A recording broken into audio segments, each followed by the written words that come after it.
तुम्बाड़ एक ऐसी cult horror film है जो अब जाकर री रिलीज हुई है। और इस फिल्म को ओरिजिनली जब रिलीज हुई थी उससे ज़्यादा अब अच्छा रिस्पांस मिल रहा है। और इसे को प्रोड्यूस किया था आनंद एल राय ने, जो इस वक्त मेरे साथ बातचीत करने के लिए मौजूद हैं। बहुत बहुत स्वागत है आपका। Thank you so much. 2018 में जब तुम्बाड़ रिलीज हुई थी, मुझे याद है कि मैं वो फिल्म देखने गया था स्पेशल स्क्रीनिंग में, और आप भी वहाँ मौजूद थे और हमारी बातचीत भी हुई थी। आप काफ़ी खुश नज़र आ रहे थे, और क्योंकि बहुत अलग तरह की फिल्म थी, मुझे बहुत पसंद आई थी। अब जब ये 6 साल बाद रिलीज़ हुई है और इतना अच्छा इसे रेस्पॉन्स मिल रहा है, जो कलेक्शंस हम देख रहे हैं, वो यकीन नहीं आ रहा है लोगों को कि इतना अच्छा कलेक्शन फिल्म कलेक्ट कर रही है बॉक्स ऑफिस पर। क्या कुछ कहना चाहेंगे? क्या आपकी पहली प्रतिक्रिया होगी? तो इससे एक चीज़ तो जो जो विश्वास है वो पूरा होता है कि हर कहानी को उसके हिस्से का प्यार मिल जाता है। उसमें कई बार 6 साल भी लग जाते हैं। तो ये फिल्म जब तब भी बड़ा सुख दे के गई थी जब पहली बार रिलीज़ हुई थी। डेफिनेटली बॉक्स ऑफिस पे इतनी खुशी नहीं महसूस हुई थी, बट प्यार तब भी मिला था। जिन्होंने देखी थी फिल्म उन्हें बेहद पसंद आई थी। और हर बार लगता है ना कि यार जो इसको मिलना चाहिए था वो नहीं मिला, ये ऐसा तब महसूस हुआ था जो अब जाके पूरा हुआ है। तो ये वाला विश्वास शायद हमें आने वाली कहानियों में भी हेल्प करेगा और यकीन दिलवाएगा कि दिल से काम करो, मेहनत से काम करो, शिद्दत से काम करो। अगर कहानी को पहुंचना होगा और उसका एक रूप होगा तो ये अपनी ऑडियंस तक पहुंचेगी। अब जब आप रेट्रोस्पेक्टिव में देखते हैं जाकर, तो आपको क्या लगता है कि इतना अच्छा रिस्पांस इतनी बढ़िया फिल्म को, वन ऑफ द, मेरे हिसाब से तो one of the best film India की मानी जानी चाहिए, हॉरर फिल्म हो या किसी और फिल्म से भी कंपेयर करें, मतलब याद रखने लायक फिल्म है। आपको क्या लगता है जब रेट्रोस्पेक्टिव में देखते हैं, तो क्या फिल्म की रिलीज़ की टाइमिंग गलत थी, लोग तैयार नहीं थे, क्यों इतना अच्छा रिस्पांस नहीं मिला, और उस वक्त क्यों फिल्म को फ्लॉप करार दे दिया गया था? आपके हिसाब से आप क्या रीजंस आपके दिमाग में आते हैं? मेरे को जो जेन्युइनली लगता है वो ये लगता है कि कई एक तो होती है टाइमिंग, एक एक फिल्म की टाइमिंग की अहमियत है। बट कहीं ना कहीं इन पिछले 5-6 साल में जो बीच में हमने एक बड़ा लाइफ चेंजर टाइम भी देखा जिसको हम पैंडमिक, जब वो आया, कहीं ना कहीं वो जो एक वक्त मिला इंसान को खुद के साथ, वो कहीं ना कहीं बड़ा इवॉल्व हुआ वो पिछले उन 2-3 साल के अंदर। एक अलग सा एक्सपोजर मिला क्योंकि हम घर पे बैठे हुए थे, तो हमने बहुत सारी ओटीटी ओ पर। टी टी पे बहुत सारी फिल्म्स देखी। और ये सिर्फ ऑडियंस के साथ नहीं हुआ, मेकर्स के साथ भी हुआ। पर तुम्बाड़ एक ऐसी फिल्म थी जब तब भी रिलीज़ हुई थी, मैं ये नहीं बोलूँगा अहेड ऑफ टाइम, बट एक इवॉल्व मेकिंग तो थी तब भी 2018 के लिए। जो मुझे लग रहा है अब जाके जब वापस से एक मौका मिला है ऑडियंस के पास पहुंचने का, ये अपनी ऑडियंस के साथ सिंक में आई है। जैसे मैं हमेशा बोलता हूँ, जब भी आप फिल्म बनाने उतरते हैं एज अ डायरेक्टर ऑल्सो, आप जितना इंडल्ज करते हैं उतना ही आपकी ऑडियंस को भी इंडल्ज करवाना पड़ता है। अगर आप वो नहीं करा पाते हैं तो फिर आप अपनी ऑडियंस तक उस तरीके से नहीं पहुंच पाते हैं। तुम्बाड़ के साथ शायद तब ये नहीं हुआ था कि उसने अपनी ऑडियंस को अपने साथ इंडल्ज, पर वो इस बार हो गया। कहीं ना कहीं जितनी इवॉल्व ये मेकिंग थी उतनी ही इवॉल्व ऑडियंस उसको 2024 में मिली है। तो ये बड़ी मेरे ख्याल से एक मेकर के लिए इससे ज़्यादा खुशी की बात नहीं होगी कि उसे दूसरा मौका मिला और उसको एक नई ऑडियंस दोबारा से मिली अपने अपनी अपनी कला को दिखाने के लिए। तो तुम बात डिज़र्व करती थी, और आई थिंक ये इसका सुख इससे ज़्यादा मैंने महसूस की। Being part of this film मुझे 2018 में भी अच्छा लग रहा था, being part of this film in 2024 I am very grateful to the audience कि इसको वो वाला प्यार मिला, ताकि इस तरह की फिल्में और बने और बनती जाएं। जब बिल्कुल सही करें, जब कोई कोई फिल्म जो होती है जिसका कंटेंट बहुत अच्छा होता है और बहुत अच्छी फिल्म होती है, जब वो चलती है तो एक मेकर का हौसला बढ़ता है और वो और उससे बेहतर फिल्म बनाने की कोशिश करता है। और जब अच्छी फिल्में नहीं चलती है तो कहीं ना कहीं मेकर जो है वो डीमोटिवेट ज़रूर होता है।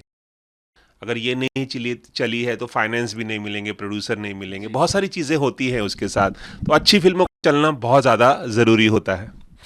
मैं आपसे ये भी पूछना चाहूँगा कि एज अ प्रोड्यूसर आप इस फिल्म से कैसे जुड़े, क्योंकि इस फिल्म के जो डायरेक्टर हैं अनिल राही बर्वे, उन्होंने एक पोस्ट हाल ही में लिखा है और उन्होंने बताया कि 1993 में पहली बार उन्हें एक ख्याल आया था। जी बहुत लंबा पोस्ट लिखा है उन्होंने अंग्रेजी में, तुम्बाड़ बनाने का ख्याल, और फिर इसके कई ड्राफ्ट बने और ओवर द इयर्स उन्होंने बहुत सारे प्रोड्यूसर्स को अप्रोच किया।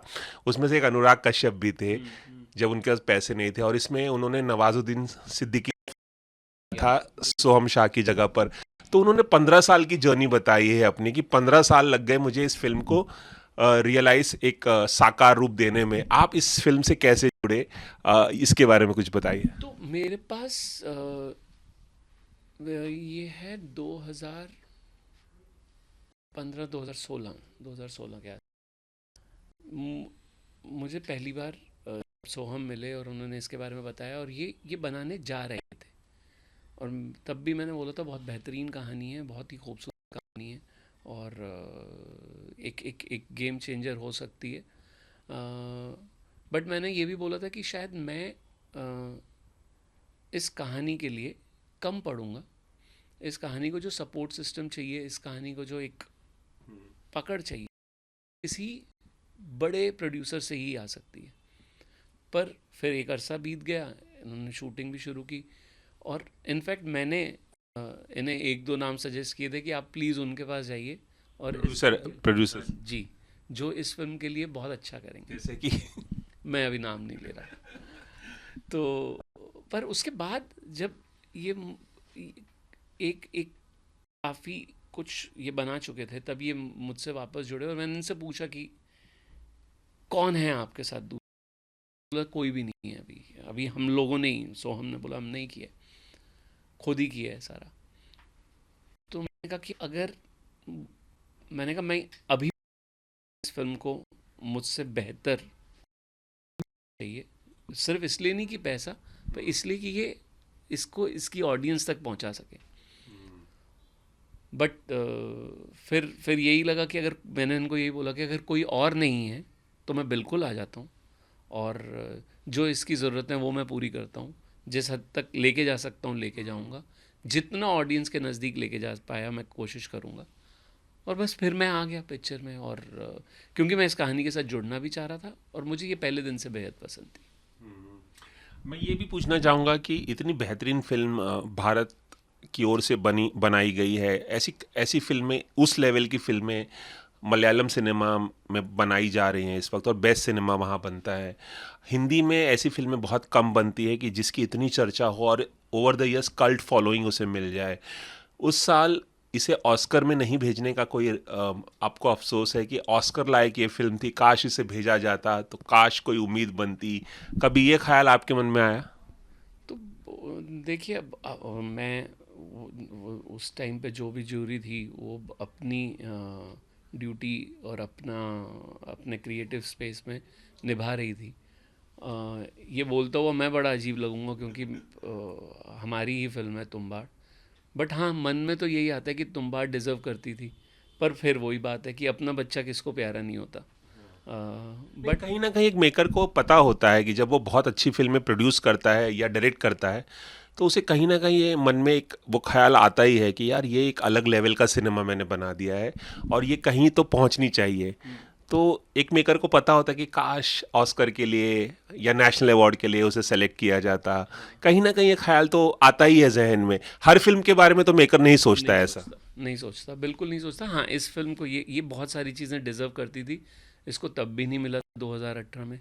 बट कहीं ना कहीं ये जो 2024 में ये जो मैजिक हो रहा है और जिस हिसाब से ऑडियंस को ये फिल्म री रिलीज़ पे पसंद आ रही है, मेरे लिए ये हम लोगों के लिए ऑस्कर से कम नहीं है। तो ये ऑडियंस तक पहुंच रही है, ये अपने आप में एक सक्सेस की निशानी है। ये वो निशानी है जहाँ आपकी आपका यकीन होता है इस चीज़ पे कि हाँ, एक ऑडियंस है। अगर आप अच्छा सिनेमा बनाते हैं तो वो उसको एक एक कमर्शियल फिल्म का चेहरा दे सकते हैं। आनंद सर, हम जानते हैं कि आप किस तरह की फिल्में बनाते रहे हैं, चाहे तनु वेड्स मनु की बात हो, ज़ीरो आपने बनाई, तनवीर मनूर ने तमाम फिल्में आपने बनाई हैं, अतरंगी हो, रक्षाबंधन, तमाम फिल्में आपने डायरेक्ट की हैं। क्या ऐसा कभी होगा कि आप एक हॉरर फिल्म डायरेक्ट करें? क्योंकि आजकल हॉरर फिल्में बहुत पसंद आ रही हैं लोगों को, चाहे वो स्त्री की बात हो। 2018 में ही आई थी स्त्री भी और जी। तुम्बाड़ भी, बहुत पसंद की गई दोनों फिल्में। स्त्री टू अभी आई, अजय देवगन और आर माधवन की शैतान हाल ही में आई थी, जी। उसे भी बहुत पसंद किया गया। तो लोग हॉरर फिल्में काफ़ी पसंद कर रहे हैं। ऐसा हो सकता है कि आप खुद एक हॉरर फिल्म डायरेक्ट करें? तो मेरे लिए ना, सर, मेरे लिए फिल्मों से जुड़ना बहुत इम्पोर्टेंट। मुझे कहानियों से लगाव हो जाता है। मुझे कहानियाँ पसंद आने लगती हैं। मुझे लगता है कि कहानी ये पर्दे पे दिखाई जानी चाहिए। मुझे ना कभी भी, जितना मुझे कहानियों से प्यार है उतना मुझे अपने अंदर के डायरेक्टर से नहीं है। अच्छा। मुझे हर हर कहानी डायरेक्ट करने का मन नहीं करता, पर मुझे हर कहानी जो मुझे पसंद आ जाती है उसे सुनाने का मन करता है। कई बार वो, अब इसी वजह से शायद मैं ये करते करते एक छोटा सा प्रोडक्शन हाउस बना पाया, जहाँ पे मुझे लगा कि जो कहानियाँ मैं नहीं डायरेक्ट कर रहा उनके साथ भी जुड़ जाऊँ। जैसे उनमें से तुम्बाड़ एक है। ये एक हसीन दिलरुबा फिर आई, हसीन दिलरुबा, बिल्कुल ये वो वाली फिल्म मन है। मर्जियाँ। मन मर्जियाँ, ये वो वाली कहानी है जो शायद मैं डायरेक्ट करना चाहूँगा, बट मैं उसके लिए शायद बेस्ट डायरेक्टर ना हूँ। ये समझ पाना भी अपने आप में बहुत ज़रूरी होता है कि यार, इस कहानी को मैं प्रोड्यूसर बन के बहुत अच्छा दे पाऊँगा कुछ जो तो ये मुझे। आपकी गट फीलिंग पर डिपेंड करता है कि अगर हॉरर फिल्म की स्क्रिप्ट है और आपको लगेगा कि मैं डायरेक्ट करूँ बिल्कुल। तो ही आप डायरेक्ट सी, करेंगे। मैं अपने आप को जॉनर से अलग नहीं कर रहा, बट कहानी से जोड़ना चाह रहा हूँ। जॉनर कोई भी हो, कहानी आपके यहाँ से कुछ आपके पास देने के लिए होना चाहिए। सो ऐसा मेरे को, और ये कभी नहीं होता कि अच्छा अब हॉरर चल रहा है तो मैं कुछ हॉरर सोच लेता हूँ। ओरिजिनल रहने का मन है, जितना हो सके ओरिजिनल कहानियों पे काम करने का मन है। ये सारे प्रोसेस में मुझे सिर्फ एक ही बात समझ में आती है कि उतना ही सुख दे रही है तुम्बाड़ से जुड़ना, जितना अगर आप एक हॉरर फिल्म डायरेक्ट करते। तुम्बाड़ के साथ एसोसिएट होना ही अपने आप में उसको एक फुलफिलमेंट देती है। सही बात है। अब मैं बात करना चाहूँगा आपकी आने वाली अगली फिल्म, जो आप धनुष के साथ बनाने जा रहे हैं, जिसका अनाउंसमेंट पिछले साल हुआ था, तेरे इश्क में। उसका स्टेटस क्या है? क्या शूटिंग शुरू हो गई है, होने वाली है, कब तक बनेगी, कब तक आएगी?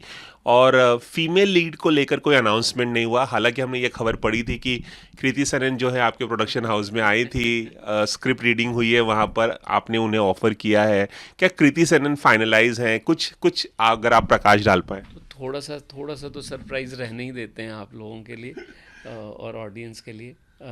बट हाँ, इस साल के एंड में, by end of this year shooting शुरू हो जाएगी। और अगर सब सही रहा, और जो सही रहना चाहिए, अगले साल अंत तक आपको ये फिल्म देखने को भी मिल जाएगी। रही मेन लीड फीमेल एक्ट्रेस की बात, अच्छे तरीके से बताता हूँ, थोड़ा सा इंतज़ार कीजिए अब। ये कृति सेनन की खबर आई थी, हमने पढ़ी है वो, इसलिए मैं पूछ रहा था कि क्या वो फाइनलाइज हो गई हैं? कुछ कुछ अगर आप हिंट देना चाहें। थोड़ा रुक जाते हैं, क्योंकि मेरे पास एक अच्छा तरीका है अच्छा। अपनी फीमेल लीड बताने का, तो मैं उस तरीके से आपके पास ही आऊँगा। अच्छा अच्छा, बिल्कुल बिल्कुल। धनुष को आप वापस रिपीट करने जा रहे हैं। आपने रांझना में उन्हें बतौर हीरो लिया था और बहुत कमाल का उन्होंने उम्दा काम किया था, बहुत तारीफ हुई थी। हिंदी बेल्ट में धनुष को रांझना के लिए भी जाना जाता है, सिर्फ साउथ फिल्मों के लिए नहीं जाना जाता। उन्हें दोहराने की क्या कुछ खास वजह थी कि आपने उन्हें फिर से एक ट्रैजिक लव स्टोरी में रिपीट कर रहे हैं आप उन्हें? तो वो धनुष बेहतरीन एक्टर हैं, उससे बड़ी वजह आपको क्या चाहिए रिपीट करने के लिए। और दूसरा, वो अपने आप में, क्योंकि मैं उनके साथ काम कर चुका हूँ और काफ़ी वक्त बिता चुका हूँ, एक गहरा रिश्ता है मेरा उनके साथ। अब सिर्फ एक्टर डायरेक्टर का नहीं, उसके बियॉन्ड, एक बड़े भाई छोटे भाई वाला रिश्ता है। बट वो अपने आप में एज एन एक्टर एक एडिक्शन है, आपको आदत पड़ जाती है।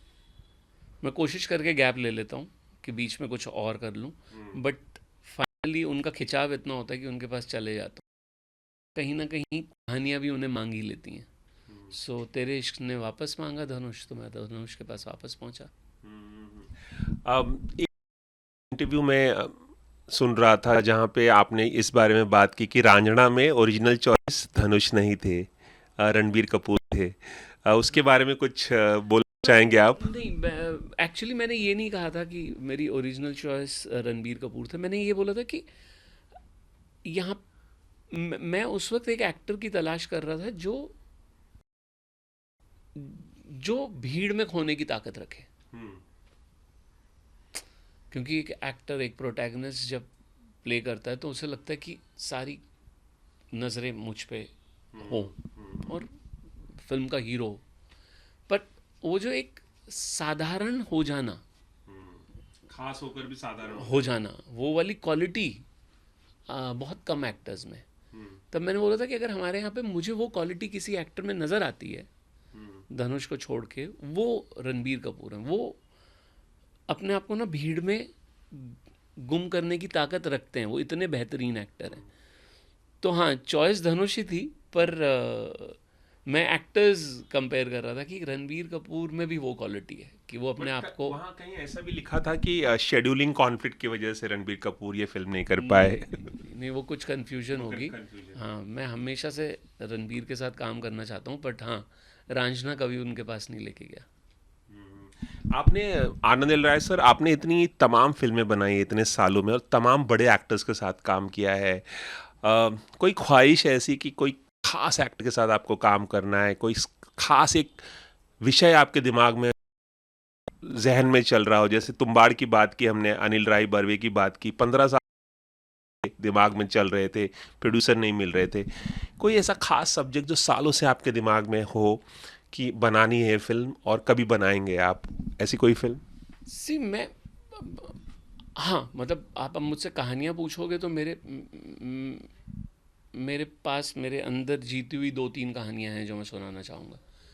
रही बात एक्टर की, हाँ, जैसे मुझे बहुत सारे एक्टर्स के साथ काम करने का मन कर सकता है, बट मैं काम उन्हीं के साथ कर सकता हूँ जिन जो कहानी मांगे। कहानी वो की डिमांड हो। कहानी की डिमांड हो कि ये कहानी मांग रही है वो एक्टर, तो मैं वहाँ चला जाऊँगा।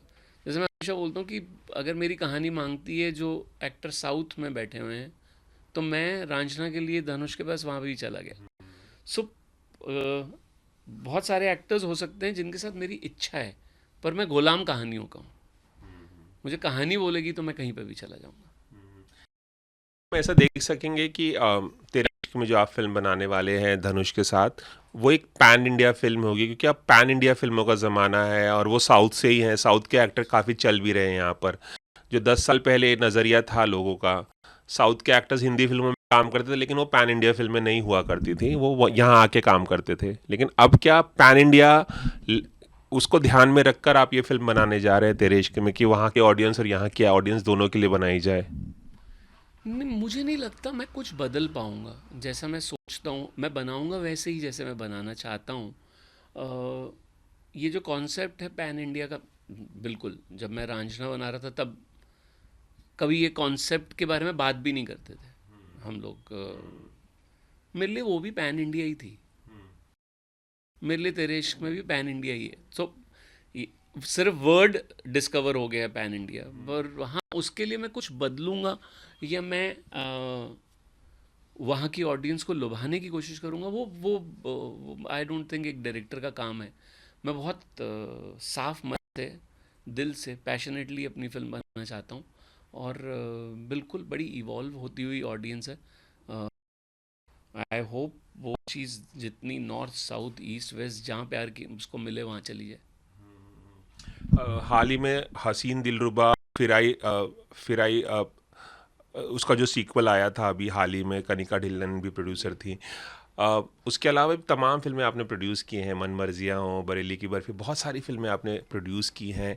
आप एक फिल्म डायरेक्ट करने जा रहे हैं, उसके अलावा कौन कौन से projects as a producer back करने जा रहे हैं आप, अगर आप बताना चाहें जाते जाते, ये आखिरी सवाल। तो बिल्कुल फिल्म नहीं डिस्क्लोज कर पाऊँगा, पर हाँ, इतना ज़रूर कहना चाहूँगा कि पिछले कुछ सालों में एक एक अजीब सी दूरी, वजह पकड़ पाना मुश्किल है, बट ऑडियंस और मेकर्स में आई, मे बी उसका एक रीज़न रहा कि हम लोग अपनी सोच से पेंडेमिक के बाद थोड़े OTT फ्रेंडली हो गए। हमारी कहानियाँ बड़ी सबकॉन्शियस माइंड में